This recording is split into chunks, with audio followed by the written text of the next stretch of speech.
Okay. Well, thank you for having me. Kind of introduce myself formally. Blake kind of introduced me. My name is Pat Sigerman. This is my family. It's my son Isaac, my wife Dawn, and my daughter Maddie. And so just kind of give you the background of where I came from. I grew up in a home that was a non-Christian home. My parents drank very heavily. Excuse me. So it was a childhood that wasn't of the best upbringing, so to speak. So through a lot of events that happened, I ended up moving to Pendleton in my sophomore year in high school, where I attended school there, graduated from there, and then I also went to school with my wife Dawn, and we both were in high school, but yet we didn't talk to each other. I was not a very nice person at that point until God redeemed my heart, and so we decided once we actually met at a trailer factory. We worked together. Well, she worked in one department, I worked in another. Asked her out on a date, and that was 23 years ago. And so we decided to go to Pendleton, or to LeGrand here, and my wife was going to attend school where she was going to pursue her education degree. And through that, while she was going to school, we ended up pregnant with Maddie, and was now 19. So we, through the just different things that were going on before Maddie was born, we actually lived in a little trailer in Union. And my wife decided that she was reading the Bible. I didn't know she was reading the Bible. I didn't know, the things that were going on when I was at work. But she slowly started reading the Bible, started praying, and accepted the Lord. And I had no idea that she accepted the Lord. But she kept wanting to go to church. And so I'm like, okay, well, what church should we go to? And so we went to a Methodist church first, and we were just trying some different churches. And through a friend of mine, we got invited to the Baptist church, and this gentleman is actually now in prison, which amazingly God uses different people to reach you, and so it's not always just, you go into church, you get accepted. God uses different tools to reach each and every one of us, and that's what he did. And so he used this guy to invite us to the church, and at that time we had a pastor named Pastor Wayne, who was just coming into the church, and he had not yet become a pastor. And so he was kind of, trying to be the pastor, so to speak. I forget the technical name, but anyhow. And so he was preaching on salvation. And I kept thinking, man, what is this? What does this mean? And so I actually went up to him, I think it was the second Sunday, I went up to him and I said, whatever it is you're preaching about, I want to know more about it. So he actually came out to Cove, where we lived at the time, and he sat down and kind of read some scriptures with me, and then he said, if you want to accept the Lord, we talked for probably 3 hours. He shared his life in Texas and all this kind of stuff, and then he kind of wanted to pray with me, and he said, well, you're ready to take that step, you can take that step. And I said, okay, I'm ready right now. And so I think he was kind of shocked because he didn't expect that. And so after that, I accepted the Lord and started going to church, the First Baptist Church, and so then Maddie was born a few weeks later, and so we started going to church consistently, got plugged in, and we're enjoying life, so to speak. And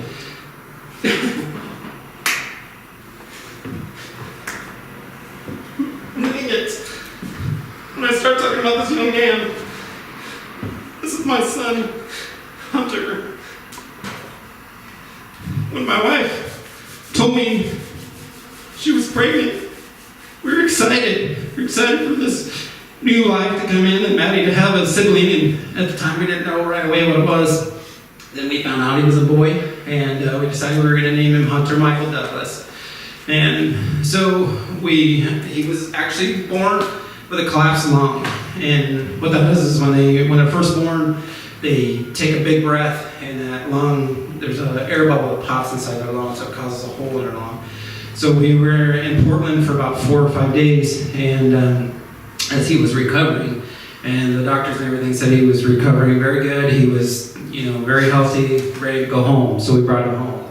So everything was going well. He was growing. He was 16 pounds, at 3 months old. So he didn't miss a meal. He was very good about letting us know when he was hungry. So, but other than that, he was a very easygoing kid, as well as my second son, who we didn't know we were going to have, and I'll get to that in a minute. But and so with Hunter, everything was going well. We were, just raising him and loving on him. And then on November 22nd of 2000, every year I played a game of flag football with a bunch of guys that I knew. And so we did that normally. And so I got ready for the game. I had fed Hunter and cleaned him, changed his diaper, gave him to my wife, got ready to leave. I left. I was playing, and in that amount of time,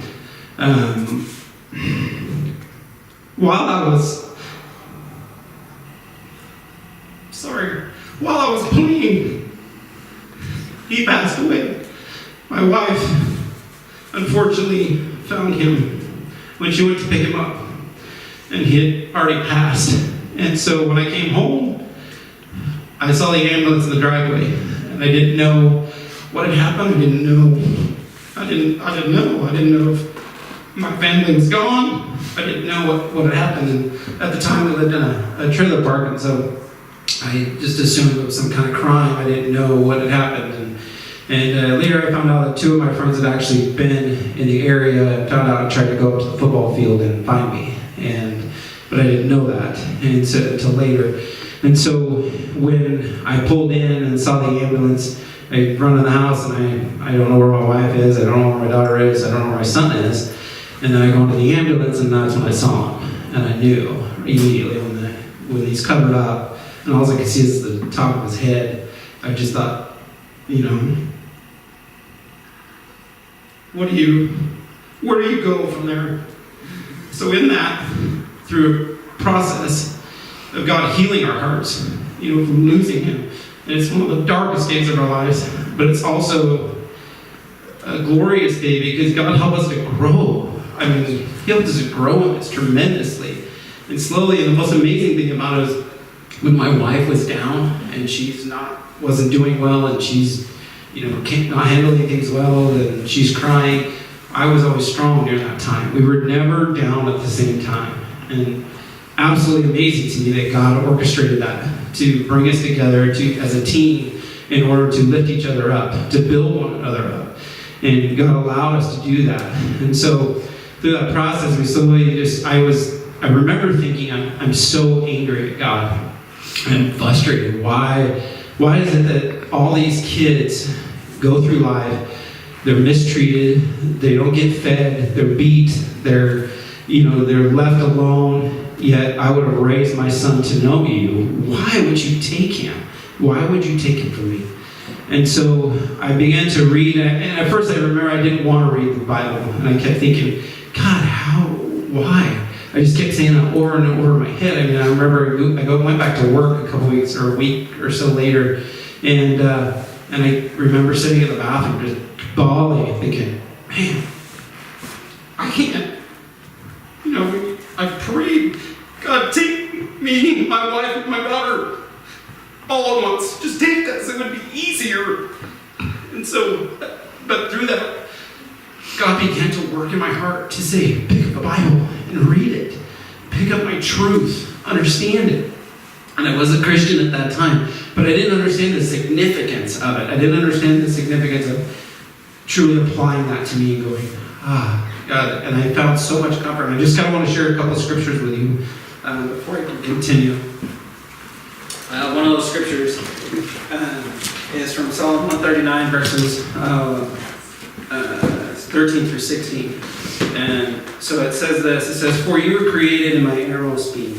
You knit me together in my mother's womb. I praise you because I am fearfully and wonderfully made. Your works are wonderful. I know that full well. My frame was not hidden from you when I was made in the secret place. When I was woven together in the depths of the earth, your eyes saw my unformed body. All the days were ordained for me before you were written in the book, before one of them came to be." So in this scripture, something that it brought to me was Hunter's life was not an accident.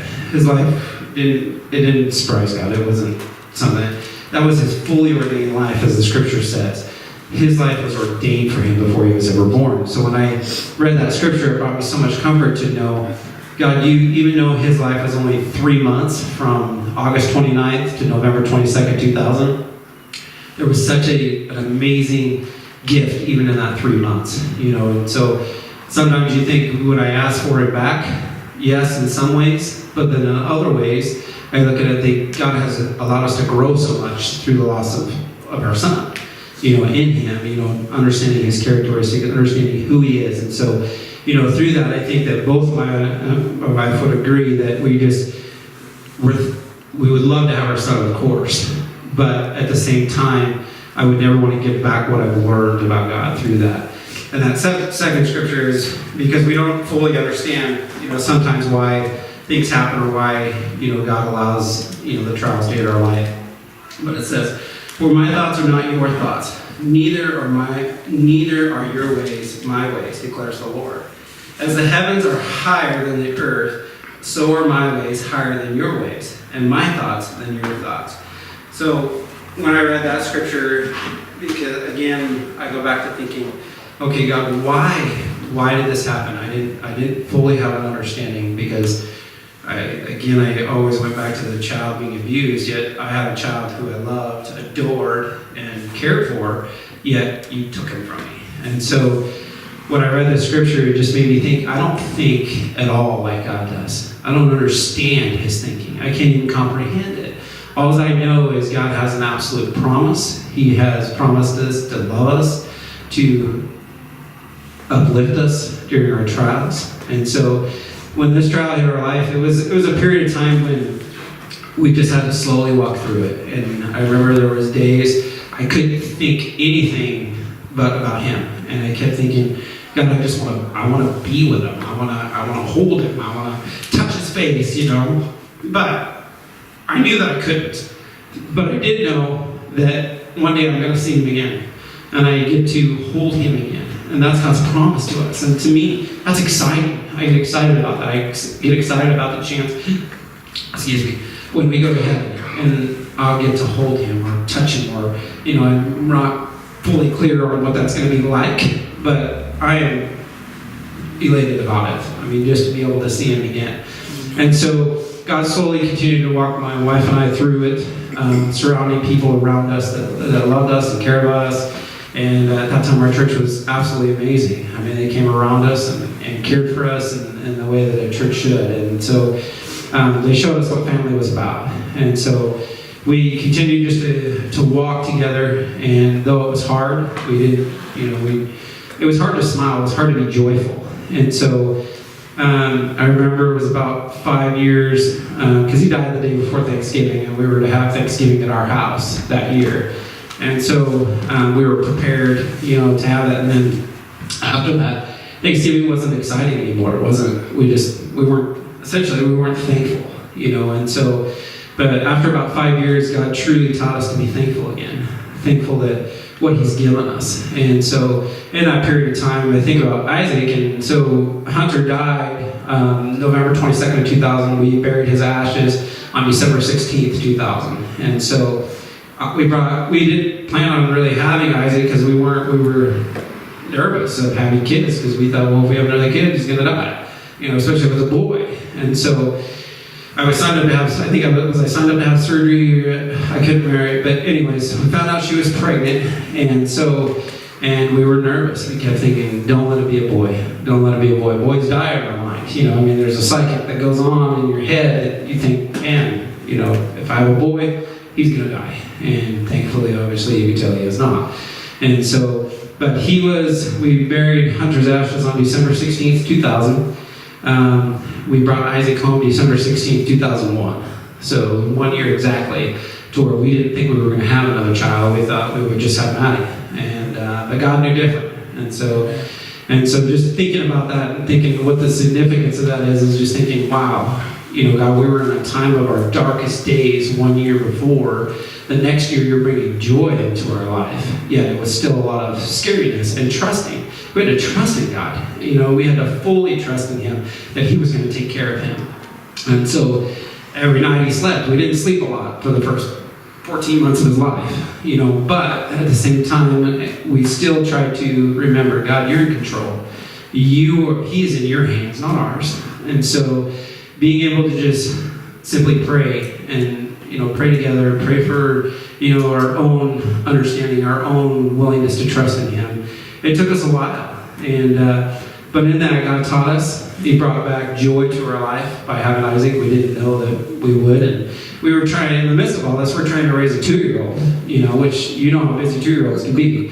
They don't understand. They don't understand you're sad. And Maddie often would say, "Why are you crying?" And we're like, you can't explain that to a 2-year-old. And so, but God gave us enough grace during that time to raise her and still raise her to know Him. And so, thankfully, both my children walk with the Lord. And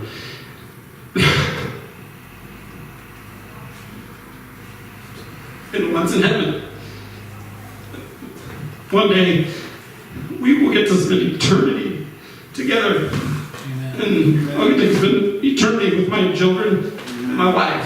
That's so important to understand. And if you haven't grabbed a hold of God, you haven't truly trusted in Him, it is amazing how He will change your life.